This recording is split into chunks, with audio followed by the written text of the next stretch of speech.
दिन्थिनो नागिरदों दा लाइभ जागासिनो दं नोंथांमोना नुगासिनो दं आङो दा सेसुपानि गलाघाटनि सिङाव थानाय सेसुपानिनि नैबे टेलिसाल होननाय जायगायाव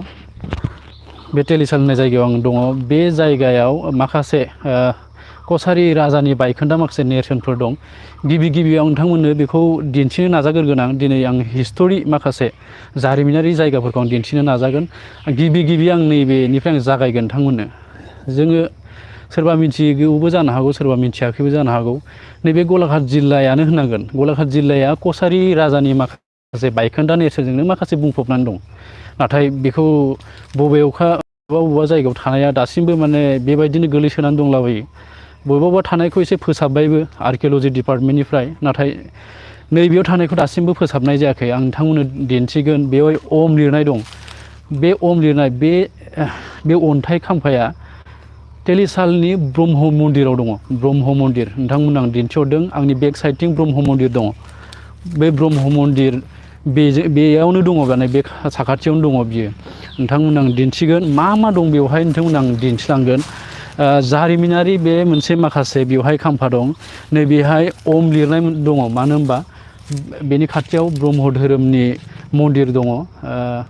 जिल्ला ब्रह्म धोरोमनि मन्दिर दङ बेवहाय बिथांमोना बेहाय अम आखिनानै दोनदों नोंथांमोना नुदों बे गिदिर माने बे जोबोद गिदिर बे अन्थाइ खाम्फा सारिख'निया स्कुवेरनि बियो स्कुवेर बियो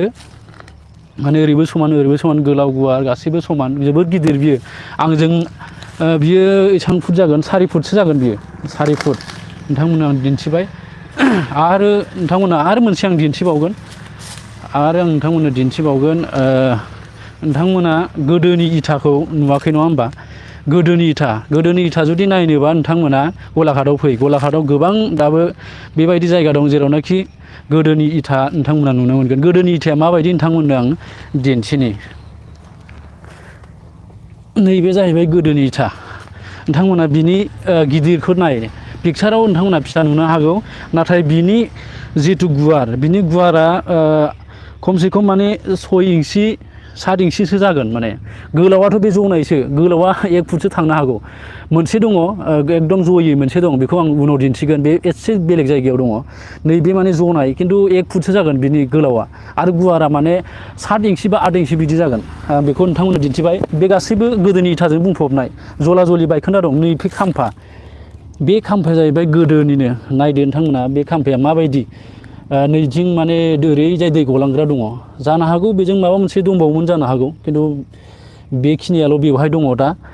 सिगां समाव गोबां माखासे बुस्थुबो दंबावोमोन आरो आं गोदान आरो मोनसे देखायबावनि बेवहाय मा दङ बे टेलिसाल ब्रह्म मन्दिरनि बे साखाथियाव थानाय नैबे जारिमिनारि माखासे बायखोन्दा नेरसोन नोंथांमोन आं दिन्थिगोन बेवहाय मा दङ नोंथांमोनखौ आं दिनै गोदान नैबे भिडिअ नोंथांमोन आं लाबोदों जेरावनाखि नोंथांमोना जेब्ला फैयो अब्ला टेलिसालनि बे बायखोन्दा नेरसोनखौ नोंथांमोना नायलां गलाघाट जिल्लायाव गोबां बायखोन्दा नेरसोन दङ नोंथांमोना नायबाबो माने सानसेयैनो फोजोबनो हानाय नङा नैबेखौ नाय नोंथांमोना नैबे जोबोर गिदिर एसे ओरै खालामनानै देखाय पिकचारखौ नैबेखौ नुवाखै नैबे नोंथांमोना नाय नैबेखौ नाय नोंथांमोना बे माबायदि अन्थाइ नोंथांमोना नाय नैबे अन्थाइया गोदोनिनो बे अन्थाइया नैबे नाय नोंथां माबायदि बे अन्थाइया गेजेराव दानख'नाय नङा होमबा साखा बायदि खिन्थु बिनि राउन्डआ गिदिरानो जोबोर गिदिर पिकचाराव फिसा नुदों जानो हागौ गिदिरानो बियो दा बेनि गेजेराव नै बिदि दानख'नाय दङ नोंथांमोना नाय बेबो जाहैबाय कसारि किंदम जेरावनाखि जोंनि बर'नि राजा इरागदावा जोबथा राजामोन नङा होमबा गबिन्द चन्द्रआ दा बै समनिफ्रायनो बे माखासे खाम्फाया बेवहाय गोलैसोनानै दंलाजोबो आरो माने बहुद गोबाव समनिनो जों उन्दै समाव नुदों बेखौ नैबे नायदो नैबे गेजेरजों नैबेयाव गब्लं दं मानो होनबा साखा बायदि बियो साखा बायदि नोंथांमोन आं दिन्थिदों नैबे गब्लं मोनसे दङ बे गब्लङाव माने साखा बायदि आरो नोंथांमोना नुदों बे बेबो सोरगिदिं राउन्ड बेबो सोरगिदिं राउन्डनि नैबेबो राउन्ड नैबे खाथियाव थानाय नैबे थरसेयाबो राउन्ड खिन्थु बे एसे आलादा नैबेनि नुथाया एसे आलादा नोंथांमोन आं दिन्थिदों नैबेनि नुथाया एसे आलादा आरोबाव नोंथांमोन आं दिन्थिबावगोन नैबे मोनसे नाय नैबेयो मा दै गलांग्रा बायदि माने जेरावनाखि नैबेयाव दै होयोबा बेजों गलाङो आरो बे माने दानख'नाय नोंथांमोन आं नैबेखौबो दिन्थिदों आलादा आलादा रोखोमनि बेयाव गोदोनि माखासे अन्थाइ खाम्फा बेयाव गोलैसोनानै दं नाथाय फोसाबनाय जायाखै दासिमबो बेखौ फोसाबनाय जायाखै बियो आरो फिन नोंथांमोन आं खोन्थानो नागिरदों बियो मा जायगायाव दङ तेलिसालनि सिसुपानि दख'रा गोलैयो सिसुपानि गलाघाट जिल्लानि सिङाव थानाय सिसुपानि दख'रानि तेलिसाल होननाय बे जायगायाव दङ आरो बे जायगाया बेयो अबेहाय दङ ब्रह्म मन्दिर दं बेनि साखाथियाव बे ब्रह्म मन्दिरनि बाउण्डारि सिङावनो बेफोरो बायखोन्दा नेरसोनफ्रा दं नोंथांमोना अन्थाइखौ नुदों जानो हागौ बे अन्थाइआ माने गोदोनि अन्थाइ जेरावनाखि दासिमबो बियो बेबायदिनो दङ गोसोम अन्थाइ आङो माखासे जायगाखौ सोरगिदिं दिन्थिनो नागिरदों बे एसे हाफो बायदि जायगा बे आं जेराव दङ बे एसे हाफो बायदि जायगा बे जायगायाव माने सेस गोदोनि बुंफबनाय बे जायगाया बेयाव नों गासैबो इथा गोजा बेवहाय गोदोनि जानो हागौ बेयाव माबाफोर दंमोन नामा आन्दाज बेयाव मन्दिर बायदि माबाफोर सिङाव जावबा माबा मोनसे मोननो हागौ बेखौ खिन्थु दासिमबो बिदि जावनो होनाय जायाखै मानो होनबा माने बे माखासे खिन्थु जावथारोबा आंनिबा बेयाव माबा मोनसेबाबो थागोन मानो होनबा साखाथियाव गासैबो बे जारिमिनारि माखासे जायगाजों बुंफबनाय नोंथांमोना जेब्लासिम गलाघाटआव फैयो सिसुपानि खोथाखौ नोंथांमोना बावनाङा फैथार आरो सिसुपानिनि माखासे बे जारिमिनारि जायगाखौ नायलांथार सिसुपानियाव गोबां जारिमिनारि जायगा दं आं नोंथांनो मोनसे आं दिन्थिलांबाय थागोन बर' कछारी राजानि माखासे गोदोनि सिगां समनि बेयाव बायखोन्दा नेरसोनजों बे सिसुपानि होननाय जायगाया बुंफबनाय नोंथांमोन आं गोबां मोजां जोंनि कछारी राजानि माखासे जायगा दिन्थिलांबाय थागोन दिनै आं सेथि जारिमिनारि जायगा नोंथांमोननो मोनसे आं देखायगोन नोंथांमोना नैखौ नाय बे अन्थाइ खाम्फा जोबोद गिदिर बे अन्थाइ खाम्फाया बिनि गुवार आरो गोजौखौथ' माने 4 फुटनि बारा जागोन 4.5 फुट जागोन बियो गोजौआ मानो होनबा आंनिफ्राय एसेल' गाहाय बियो आं 5.5 फुट दं माने 5 फुटनि खाथियावनो थाहैगोन बिनि गोजौआ नोंथांमोन नाय एसे गोजाननिफ्राय दिन्थिना जागोन बेनि खाम्फाखौ ओम लिरनानै दोनदों बेयाव मानो होनबा बिनि साखाथियावनो नांजाबनाय ब्रह्म मन्दिर दं ओम लिरनानै दोनदों बिथांमोना आरो नैबे मोनसे आङो फिसा न' लुनानै दोननाय देखायगोन नोंथांमोननो नैबे मन्दिर बायदि फिसा न' लुनानै दोननाय दं बे मन्दिर बायदि फिसा लुनानै दं नोंथांमोना साननो हागौ बेवहाय मा दं होननानै साननो हागौ आं नोंथांमोननो खोन्थानो माने बेवहाय मोनसे मुसुखा मुर्ति लुनाय दङ बे मुसुखा मुर्तिया ब्रह्म धोरोमखौ नैबे सिसुपानि गलाघाटआव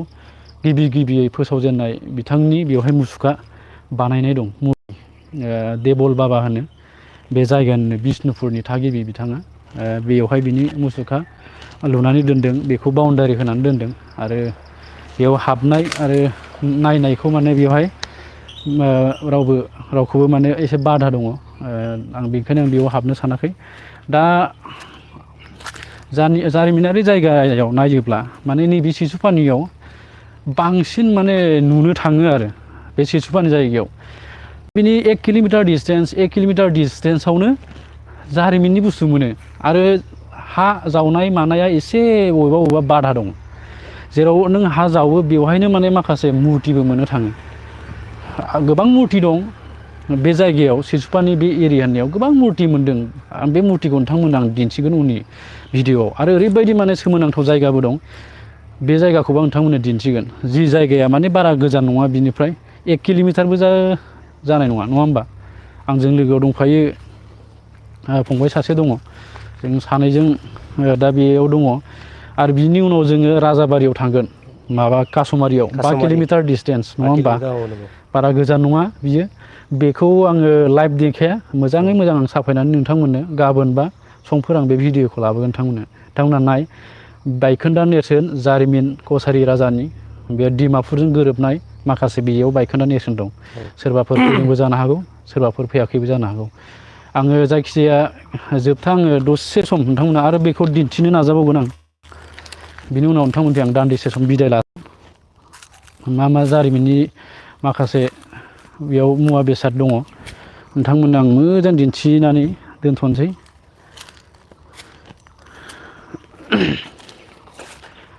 बे मोनसे बै मोनसे बिनिफ्राय आरो साखाथियाव बै मोनसे दै लुग्रा बायदि बेयो गोदोनि आरो मोनसे बुस्थु बेवहाय आङो नुनो मोनाखै जों उन्दै समाव नुदोंमोन बेवहाय रड बायदि साखा मोनसे दंमोन उन्दै समाव आं नुदोंमोन मानो होनबा बे आंनिनो जायगा नङा होमबा आं मा दं मा गैया आं एसेथ' मिथियोना बेवहाय रड बायदि मोनसे अन्थाइजों दानाय दंमोन जि रडआ माने महाभारतआव बै अर्जुननि बै कृष्णआ सालायनाय बे रडनि साखा बायदिमोन बियो बे बुस्थु आं दा खिन्थु नुवासै आं गोबाव जाबाय बेखौ नुयैया आंथ' बेयाव आंबो ब्रह्म धोरोमनि जेनेबा आं गेजेर गेजेर बे मन्दिराव फैबाय थायो आं नायबाय थायो आं बे बुस्थु खिन्थु आं बेखौ नुवाखै बहुद गोबाव जाबाय नुयैया दा मा जाना दं बेखौ एसे माने नागिरबासो मिथिगोन सोंला सोंलि खालामबासो मारै जाखो गोदो सिगांनि मानसिफोरजों एसे रायलायबा मिथिसिगोन नैबेखौथ' थरसे देखायबावबाय आं बै माखासे खाथियाव थानायफ्रा गासैबो माबा गोजा बियो गोदोनि इथा गोजा गोदोनि इथानि सेहेरायानो बेलेग नोंथांमोना पिक्साराव खिन्थु फिसा फिसा नुदों जानो हागौ गुसे गुसे नुदों खिन्थु बिराद गुवार गुवार बियो माने 7 इंसि 8 इंसि गुवार आं सुवाखै खिन्थु आन्दाज खालामदों बिनिफ्राय बाराबो जानो हागौ आं आन्दाज खालामनानैसो बुंदों माने जखा खालामनानै खिन्थु बिनिफ्रायबो गुवारसिन जानो हागौ बियो बे इथाफ्रा नोंथांमोना नाय बे इथाफ्रा आं बुंनायनिफ्रायबो गुवारसिन जानो हागौ बियो नैबेफोरखौ नाय नोंथांमोना जोबोद गुवार दाब्ला दाब्ला बिनि नैबे रोजाया 1 2 3 इंसिसो जागोन आरो रोजाया खिन्थु गुवार आरो गोलावा बिराद दङ जनायबावसो बियो माने आरोथ' बियो 1 फुटसो थागोन बायदि नांदां दा बियो माबासो दङ 8 इंसिसो दङ बियो बिनि बारा बियो माने जनानै दं बियो आरो बिनि आबुं मोनसे दङ बेखौ आं नोंथांमोननो उनाव देखायगोन साखाथियावनो दं दिनै आं देखाया आरो बेवहाय गोबां माने जावनानै मोननाय मुर्तिबो दं नोंथांमोननो बेखौ दिन्थिगोन JCBजों हा जावनाय लोगो लोगोनो मुर्ति थरथामसो मोन्दों आरो मा मोन्दोंमोन बेयाव अन्थाइनि माने अन्थाइजों माबानाय मोसौ गाय जे बेबायदि दङ जदों माने माबा जावनायाव एसे जावख्ला जादों आं बेखिनिखौ नोंथांमोननो दिनै देखायबाय आं गिबिसिन आं नोंथांमोननो जारिमिनारि जायगाखौ नोंथांमोननो दिन्थिबाय नेक्स्टआव नोंथांमोना आङो जारिमिन जायगाखौ दिन्थिलांबाय थागोन बे गलाघाट जिल्लायाव जे बेसेबां जारिमिन जायगा दं जोङो ओरैनो गलाघाटआव जेबो गैया सानो खिन्थु गलाघाटआव माने बर'जों कसारि राजाजों सोमोन्दो गोनां बहुद माने जायगा दं आरो मुर्तिफोर दं आरो बायखोन्दा नेरसोनफोर दं जायखिया आंनि चेनेलखौ नोंथांमोना सोरबा साबसक्राइब खालामाखैबा खालाम आरो लाइक खालाम शेयार खालाम कमेन्टबो खालाम नोंथांमोन मोजां मोनदोंबा मोजां मोनदों आरामनो लिरहर गाज्रि मोनदोंबाबो जेबो नङा आङो जायखिजाया आं एसां हागौमानि आं दिन्थिनो नाजागोन जारिमिन जायगाखौ आं नोंथांमोननो दिन्थिनो नाजागोन जों मिथिनाया मोजां जोङो जोंनि माखासे बायखोन्दा नेरसोनफोरखौ जोङो बेफोरबायदि भिडिअ खालामनायनि गेजेरजों मिथिहोनानै माबायदि जों बेखौ संरैखा खालामनानै दोननो हायो आंनि उद्देश्य आंनि थांखिया बियो आं बिनि थाखायनो बे भिडिअखौ बानायनाय जादों आं बेखौ बुंनानै नोंथांमोननिफ्राय आङो बिदाय लाथ'बाय आं गोजोननाय जासिबाय आङो अननाय जासिहरबाय दा आङो कासमारियाव थांगोन जेरावनाखि राजाबारि होनो बेयाव बायखोन्दा नेरसोन दं आं बेवहायबो लाहैगोन जायखिया बेखिनियावनो बेखौ बुंनानै दोनथ'नाय जाबाय गोजोन्थों जय बर' हारिनि